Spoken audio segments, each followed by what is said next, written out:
আসসালামু আলাইকুম দর্শক, চ্যানেল আই কৃষি সংবাদে আমন্ত্রণ জানাচ্ছি আমি মৃত্তিকা মোস্তফা। এখনকার সংবাদ আয়োজন একই সঙ্গে চ্যানেল আইয়ের ইউটিউব চ্যানেলে এবং চ্যানেল আইয়ের ওটিটি প্ল্যাটফর্ম আই স্ক্রিনে লাইভ স্ট্রিম হচ্ছে। যাচ্ছে বিস্তারিত প্রসঙ্গে। যশোরে বিস্তীর্ণ মাঠ জুড়ে এখন সোনালী ধান। সকাল হতেই কৃষক ছুটছেন জমিতে। কেউ কাঁচা ধান রোদে দিচ্ছেন, কেউ মাড়াই মেশিন চালাচ্ছেন, আবার কেউ গোলায় তুলছেন নতুন মৌসুমের ফসল। আমন কাটার ভরা মৌসুমে জেলার সব উপজেলাতেই ব্যস্ত কৃষক। তবে ভালো ফলন হলেও কাঙ্ক্ষিত দাম নিয়ে হতাশ তারা। যশোর প্রতিনিধি আকরামুজ্জামানের রিপোর্ট।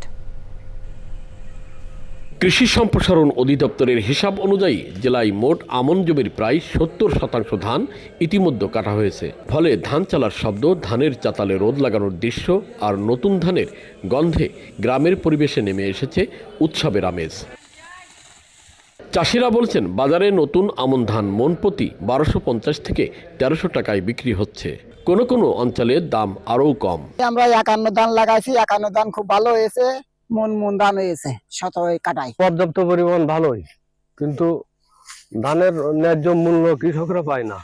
সার মাটি তেলের যে খরচ, তা আমরা ১৫০০ টাকা ১৬০০ টাকা হলেই আমরা চাষা বেঁচে থাকতাম। আপাতত বাজারে ধানের দাম কম হলেও সামনে কৃষক কাঙ্ক্ষিত দাম পাবেন বলে জানায় কৃষি বিভাগ। আমন আবাদ মোটামুটি সন্তোষজনক ছিল। কিছু সংখ্যক জমিতে অতিবৃষ্টির কারণে আবাদ করা সম্ভব হয়নি, কিন্তু এখন আবার আমন কর্তন চলছে। কৃষকরা পার হেক্টর জমিতে অনেক বেশি উৎপাদন পাচ্ছে, যার ফলে আমাদের সামগ্রিক উৎপাদন কিন্তু অন্যান্য বছরের তুলনায় অনেক বেশি হবে। যশোরের চলতি মৌসুমে মোট ১,৩৩,৯৭০ হেক্টর জমিতে আমন আবাদ করা হয়েছে বলে জানিয়েছে কৃষি বিভাগ। যশোর থেকে আকরামুজ্জামান, চ্যানেল আই। পটুয়াখালীতে একটি দূরপাল্লার যাত্রীবিহীন বাস থেকে ৩ টন জাটকা জব্দ করেছে কোস্টগার্ড।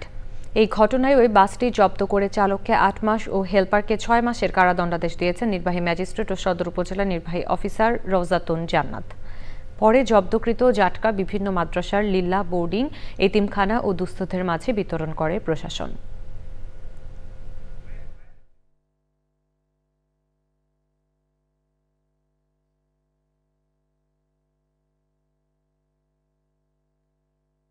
বাসে এরকম যাত্রী ছিল না, বাট এটাতে হলো যে আপনার ১৬৫ ক্রেট আর কি আপনার জাটকা পরিপূর্ণ ছিল এবং এটাকে আটক করা হয়। এটি বড় হলে আমরা সবাই এটার স্বাদ নিতে পারবো এবং বৈধভাবে, এবং এদেরকে বড় হতে দিলে যেটা হবে যে এদের থেকে একটা মাছ থেকে লক্ষ লক্ষ ডিম আসবে, এবং এতে যেটা হবে আমরা যে মাছে ভাতে যে বাঙালি সেটি পরিপূর্ণ থাকবে, এবং আমরা সকলে মিলে এই যে মাছ সম্পদ, যে মৎস্য সম্পদ, এটা আমরা গরিব ধনী সবাই একসাথে আমরা এটা উপভোগ করতে পারবো। তো সেই লক্ষ্যে আমাদের এই অভিযানটি অব্যাহত। প্রান্তিক কৃষকদের উৎপাদিত কৃষিপণ্য সংরক্ষণ ও বিপণনের সুবিধার্থে শেরপুরের ঝিনাইগাতির নলকুড়া রাবার ড্যাম এলাকায় অ্যাগ্রো বিজনেস সেন্টারে উদ্বোধন হয়েছে।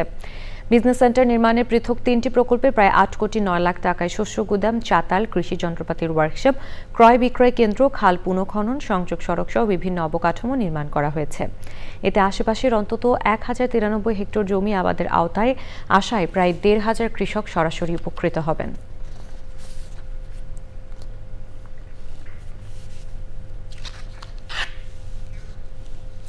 পটুয়াখালীর ছোট বিঘা ইউনিয়নের মাটিভাঙ্গা গ্রামে প্রান্তিক কৃষকদের জমি জবরদখলের অভিযোগ উঠেছে। স্থানীয় খ্রিস্টান পাড়ার সভাপতি বাবুল গোমেজ জানান, সরকারের কাছ থেকে কার্ডের মাধ্যমে পাওয়া জমি তিনি দীর্ঘ ১৮ বছর যাবৎ ভোগ দখল করছেন। তার অভিযোগ, সম্প্রতি এলাকার ভূমিদস্যু বাসার জাহাঙ্গীর বাদশাহ গ্রুপ জোরপূর্বক ওই জমির ফসল বিনষ্ট করে দখলে নিয়ে তরমুজ চাষিদের কাছে লিজ দিয়েছেন। এলাকার অন্য কৃষকরাও একই অভিযোগ করেছেন। এলাকার মানুষ ও ভুক্তভোগী কৃষকেরা এই ব্যাপারে প্রতিকারের জন্য প্রশাসনের জরুরি পদক্ষেপ চেয়েছেন।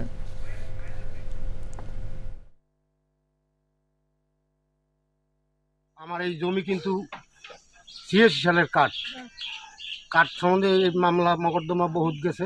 আমি এই ১৮ বছর মামলা মকদ্দমার পর এই ১৮ বছর জমি দখলে আছে।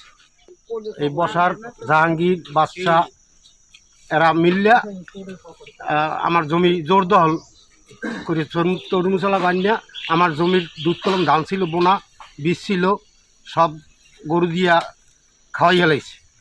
বাবুল গোমেজ কাঠ পাইছে, কাঠের রেকর্ড পর্দা করছে, চাষে গেছে 18 বছর 19 বছর খাইছে চাষে।